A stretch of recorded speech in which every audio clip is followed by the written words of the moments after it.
Well, joining me now is former White House Chief of Staff and Senior Advisor at Bondi Partners, Mick Mulvaney. Mick, welcome back on this very historic week on the U.S. Report. I really want to get your expert opinion on this latest round of Liberation Day tariffs announced by President Trump.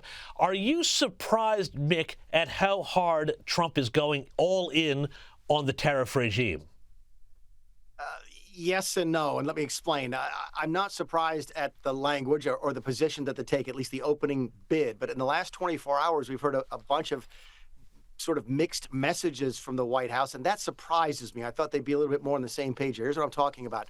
You've got some folks in the White House saying that these tariffs are here, they're not going away, and that businesses can plan on them and should plan on them in terms of reshoring the supply chain. You've got other folks in the White House, specifically the president himself, saying, well, this is a negotiation, and if we can cut a good deal with the countries overseas, we'll do that. Those two things sort of compete with each other, James, and that surprises me. It doesn't surprise me the stock market took a hit. Doesn't surprise me the Democrats are now all for free trade when they were against it before Donald Trump was in office. None of those things surprise me, but the fact that you're hearing different things from the White House does surprise me just a little bit. Now, of course, what everybody's watching right now is the meltdown in the equities market, the share market, the stock market. But it seems to me there's another component to this, which is the bond market. And how much of what's going on here is not just about reshoring manufacturing, but also essentially, in a sense, refinancing the American deficit and the terms under which it has to be paid to try and get out from underneath those crippling $1 trillion a year interest payments. And that's before you start to get to any principal on that debt. No, it's an excellent point, and one that's not getting nearly enough discussion over here. The federal government has to refinance, I think it's $10 trillion worth of debt in the next 12 to 18 months, and interest rates right now are pretty high. The 10-year is about 4%, I think, before today, and it's come down pretty dramatically. So, yeah, I think you could make the argument that one of the unintended consequences of this, or maybe it was intended, would be lower borrowing costs for the government. There's another thing, as you know, today the value of the dollar dropped pretty precipitously. It dropped a little bit against the Australian dollar and the New Zealand dollar, but dropped dramatically against the Japanese yen, for example. So that helps American exporters. So there's a bunch of different moving pieces, probably to be expected with a complex economy like the United States has. But yeah, I think if you were looking for a silver lining from this today, you'd say, well, maybe it's cheaper to refinance the debt, and that will save the American government a little bit of money. Hey, I want to move on to some other issues because there is other big stuff to talk about here. And I want to talk about the recent revelations from Ron Klain, the former Biden chief of staff, who, guess what? In a new book called Uncharted, How Trump Beat Biden, Harris, and the Odds in the Widest Campaign in History by Chris Whipple. Well, apparently Klain actually viewed Biden as out of it and even half seriously worried that Biden thought he was president of NATO. This is, quite a shocker because look at this exchange from the White House with Klain telling the press to leave a room back in 2021. Now we're going to get down to business here, and Ron, who am I turning this over to? Well, thank you very much, Mr. President. I think it's time for the press, our friends in the press to leave, though. Thank you.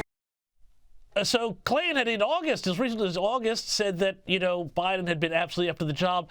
We saw from that clip he obviously wasn't. Why are so many former Biden aides now coming out to cover themselves on this whole question of Biden's compos mentis status? Yeah, well, I think the short answer is to cover their own rear ends as the Democrats continue to try and cast blame as to who's responsible, essentially for Donald Trump winning. They don't believe Donald Trump won. They believe that Kamala Harris and Joe Biden lost. But, as a former chief of staff, this one stuck with me because, look, the guy who wrote that book is very credible. The guy that wrote that book, Chris Whipple, is the foremost sort of author when it comes to the office of the chief of staff. He wrote the definitive book on the office of the chief of staff. So I know he's got a very close relationship with Klain, or I expect that he does.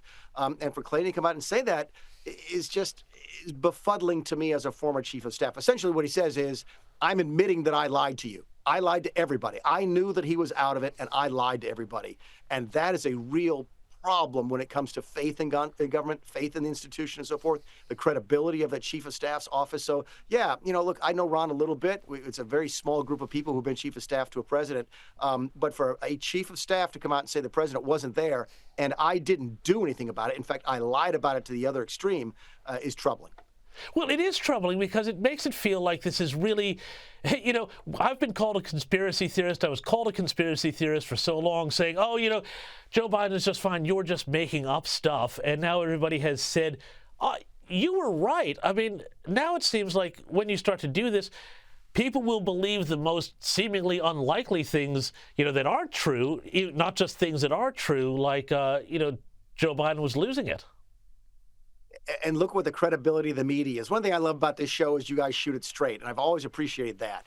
But the credibility of the media here has gone down so dramatically because of the Biden competency and capabilities issue. Imagine 3 presidents from now, right now, if you had a truly disabled president and the left-wing media went on and said, we think this person is incapacitated, who would believe them?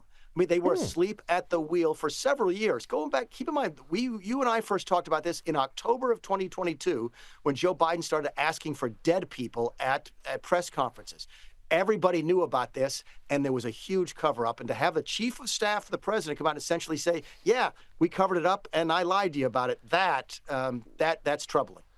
Hey, speaking very quickly, Mick, of future presidents, Vice President J.D. Vance has suggested that he might run in 2028, but only after he consulted with Donald Trump. Where do you see J.D. Vance right now in the likely successor stakes? Yeah, I think he's on the short list. There's no question. But Trump got asked this exact question and said, look, we'll see. And that's just how Donald Trump works. J.D. Vance has been doing a really good job. I like the guy. I didn't know him very well. He hadn't been in the Senate very long when he got moved over to the vice president's office. But it doesn't surprise me that Donald Trump is not giving anybody his full-throated endorsement for 2028. Goodness gracious. Man's only been in office 3 or 4 months. So, look, J.D. Vance is on the list. Sarah Huckabee Sanders, the governor of Arkansas, used to work for Trump in the first administration, is on the list. There's a lot of really good, talented, young Republicans that Donald Trump is going to wait and see on before he makes a decision or who he's supporting in 2028. We're a good ways away from that yet. That race doesn't really start until after the midterms in 2026. No, look, I know you're right about that, but it's never too early to start talking about it because the Republicans, as you suggest, do have a pretty good and deep bench there. Mick Mulvaney, thank you so much for your time, as always.